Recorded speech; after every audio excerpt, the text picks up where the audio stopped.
De acordo com os pesquisadores, a ocupação do oeste catarinense aconteceu em 3 momentos, cada qual com suas particularidades.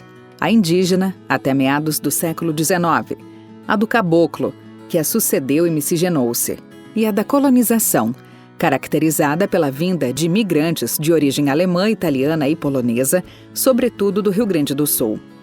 Na região oeste, atuaram várias companhias colonizadoras. Essas empresas estavam sediadas nas principais cidades do Rio Grande do Sul. Contudo, elas possuíam também escritórios e representantes nas cidades do oeste catarinense. Era o caso da Companhia Territorial Sul Brasil, que atuava na área onde hoje se localiza o município de Maravilha. A demarcação e venda das terras nessa região ficou sob responsabilidade do engenheiro José Leal Filho. O pequeno povoado logo prosperou, se tornando município no ano de 1958. Cerca de 2 anos depois, foi criada uma agência do Banco Nacional do Comércio, que subsidiava as operações da Companhia Territorial Sul Brasil e localizava-se na Avenida Araucária. No ano de 1971, o banco transferiu-se para outro prédio, passando o local, então, a servir como residência de José Sangalli, até o ano de 1974, quando a Companhia Territorial Sul Brasil nela instalou-se como um escritório. No futuro, com o fim das atividades da companhia, essa edificação, conhecida popularmente como Casa Sul Brasil, viria a ser doada para a administração municipal, passando a abrigar a Casa de Cultura e o Museu Padre Fernando Nagel. Em 70, o promotor público de Maravilha, muito interessado em museus, fez uma palestra para os alunos da Escola Técnica de Comércio Rui Barbosa. Foi quando ele conseguiu empolgar os alunos para essa iniciativa. Quando eu fui para o Oeste Catarinense, já fui com uma visão assim precária, mas uma visão razoável do Oeste, né? Sim. E disposto assim a trabalhar no levantamento histórico geográfico, certo? A ideia de fazer um museu surgiu nos primeiros meses que eu já estava em Maravilha. Aqui eu coloquei na ata, eu estou com a ata aqui, e já havia na comunidade a ideia de se criar um museu. Quando foi criado o museu, eu já tive a ideia de oficializar no Departamento da Cultura. O Museu de Maravilha foi o segundo museu do Planalto oficializado no Departamento da Cultura. A gente fez algumas pesquisas, fizemos até escavações em alguns lugares, fomos para Campurê para ver se achávamos alguns vestígios de instalações dos índios ainda, né? E foram encontradas algumas coisas, né? E especialmente o aluno, professor Francisco Gialdi, que tomaram as iniciativas de, então, coletar material e iniciar esse acervo. Acho que a pessoa mais interessada nesse projeto, nesse trabalho, era o professor Francisco Gialdi. E acho que manteve acesa essa ideia, essa proposta de ter um museu bem feito para guardar a história de Maravilha, né? Nessas palestras que fiz em Maravilha, eu já levei desenhos de objetos indígenas, desenhos da minha lavra mesmo, certo? Mostrei para eles, né, coisa modesta, se mudei, olha, pode ser que vocês lá na sua casa tenham, pode ser que lá descobriram assim, nos plantios da roça, descobriram objetos desse tipo, desse. Eu acho que os estudantes podiam fazer pesquisa e prestando serviço à comunidade, deixando o trabalho deles registrado para a comunidade.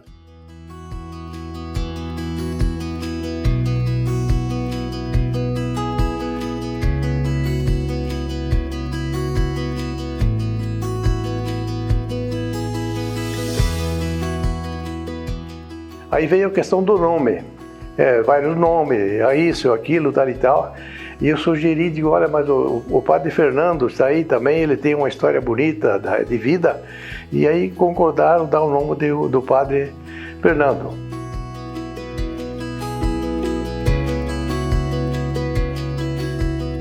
Junto com a secretária da Cultura da época, a gente bolou um projeto, então, de recuperação, de memória e de resgate da história de Maravilha, mais especificamente com documentos e fotografias. E foi então o que eu passei a fazer, e buscando então os pioneiros que a gente ainda conhecia, que eram a história viva de Maravilha, e começamos a coletar documentos e fotos e começamos a colocar aqui.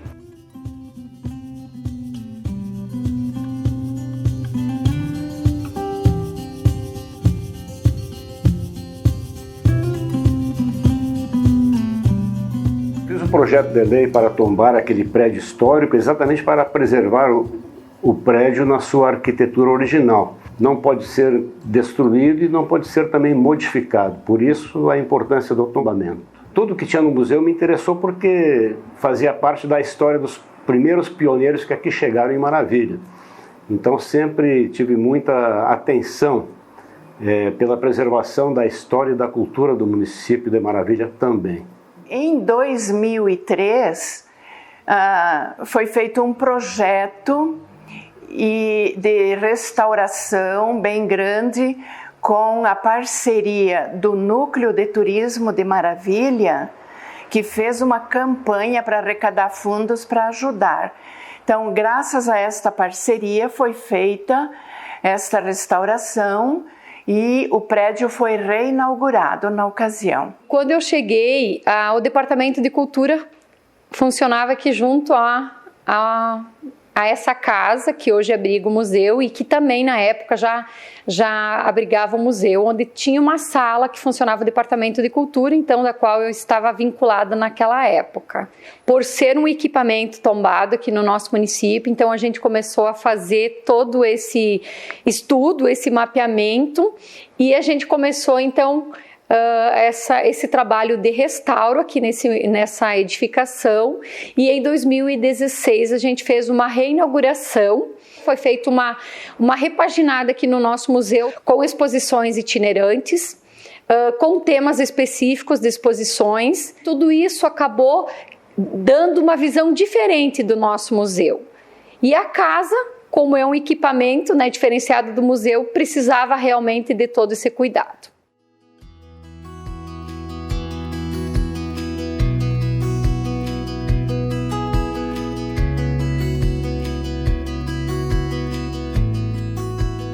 A gente tem muito orgulho dele, da casa dele, e agora como prefeito, assim que a gente teve a felicidade de restaurar essa casa. Então é um momento assim feliz para, como prefeita, deixar isso para os nossos maravilhenses, porque ali está a nossa história, a nossa riqueza. E a gente dá oportunidade para todas as crianças, os jovens que não conheceram a história que ali está, e tem a oportunidade de mês a mês, né, nas exposições que é feito, para poder então conhecer melhor a história de Maravilha.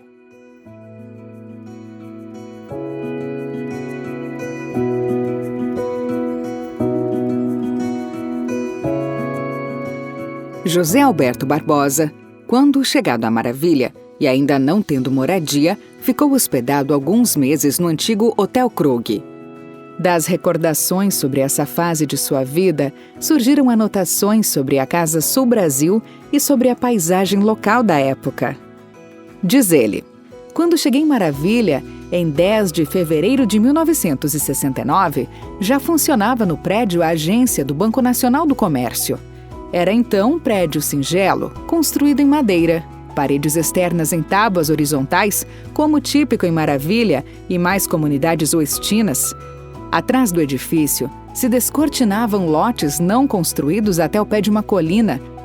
Víamos, então, apenas 2 edificações. E no mais, toda a elevação era, que me recorde, vastos milharais e outros plantios mais.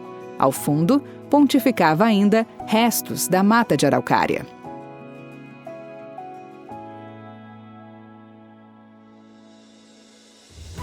Maravilha cresceu e se desenvolveu. O progresso tão almejado não tardou a chegar. seu povo prosperou e a emblemática Avenida Araucária continuou ganhando novos contornos, novas composições. O prédio que abriga o museu se tornou um marco simbólico desse desenvolvimento e, mais do que isso, o guardião da memória do município e também, em grande medida, de todo o oeste catarinense.